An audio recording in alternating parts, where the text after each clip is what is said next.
Hey everyone, welcome back to the channel. Here we're about 9 weeks out from Nationals again, so training has been rolling along with a couple hiccups here and there, but certainly feeling good and motivated for these last couple of months leading up to Nationals in Reno.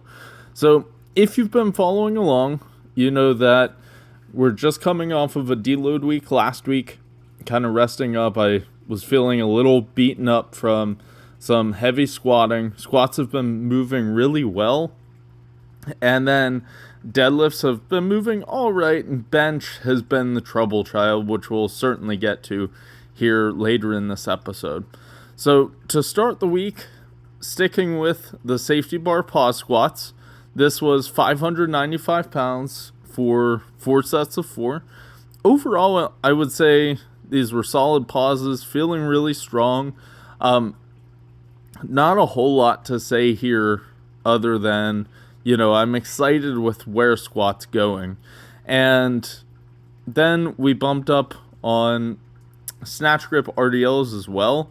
So what you will notice, we jumped about 20 kilos on both of these lifts from last week, which was the deload, to this week.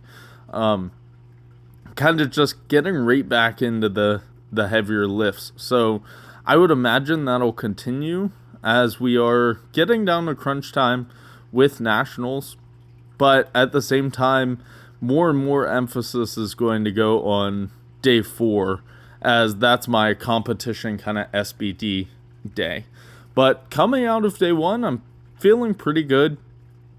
And another good sign is there's no aches and pains as far as lower body goes.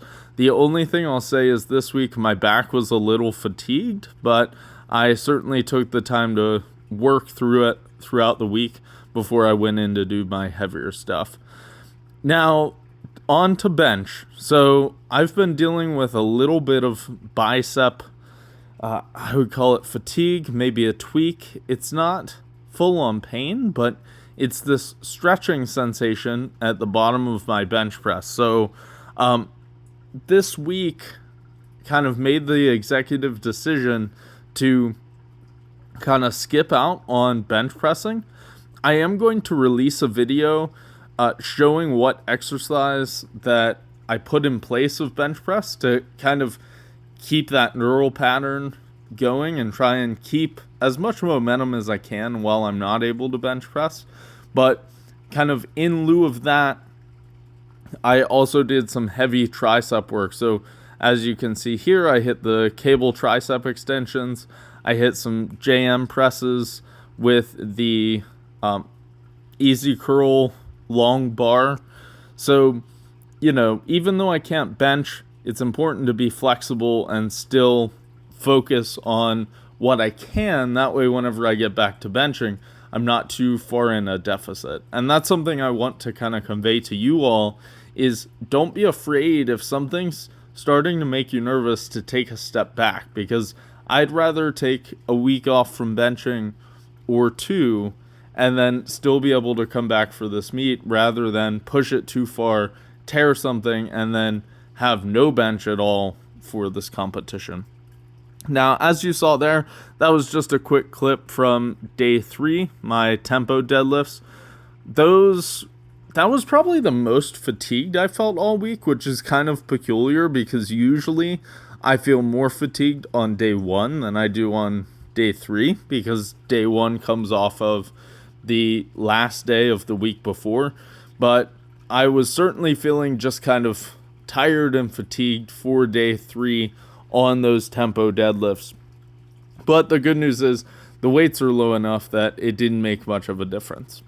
Now, here we are on to day 4. This is the day, that takes up most of my time throughout the week, my full SBD day. I included some warm-ups here just because that warm-up with 585, I believe, is the fastest I've ever moved 6 plates, right? That was extremely fast. And then I actually did take a jump to 655 after that warm-up, but my camera ran out of storage. Story of powerlifting life.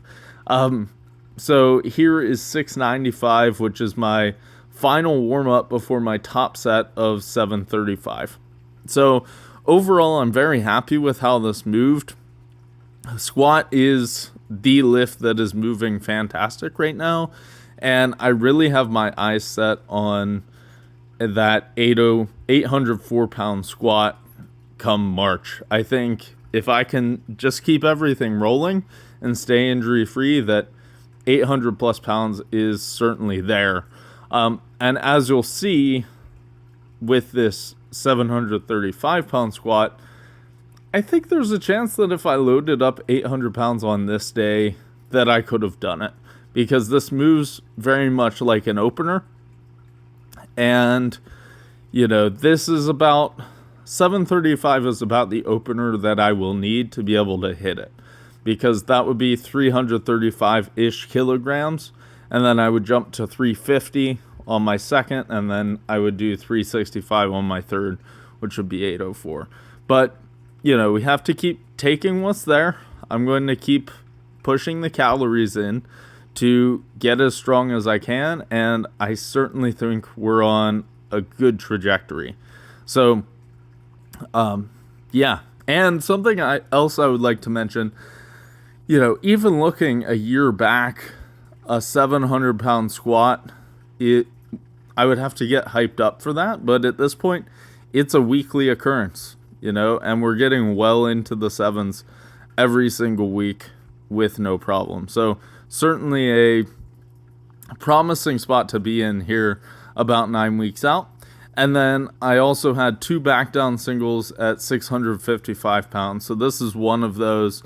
I did notice this was right after the 735 squat, and honestly, it was probably just a little energy because I felt stale going into these back downs. I should have taken them more seriously, but overall, it still moved pretty well. So I can't complain because, you know, this used to be a number that I would have to get psyched up to get under.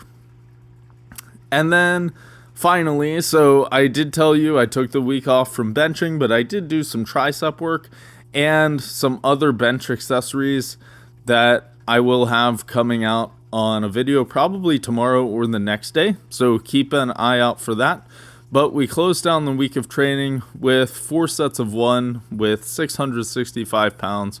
So I'm back over 300 kilograms again. And this was maybe... deadlift was starting to trend up this week, so it's feeling good.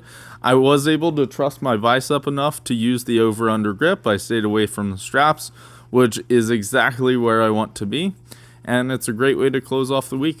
So thank you all for watching. As always, I appreciate it, and on to the next week. Happy lifting.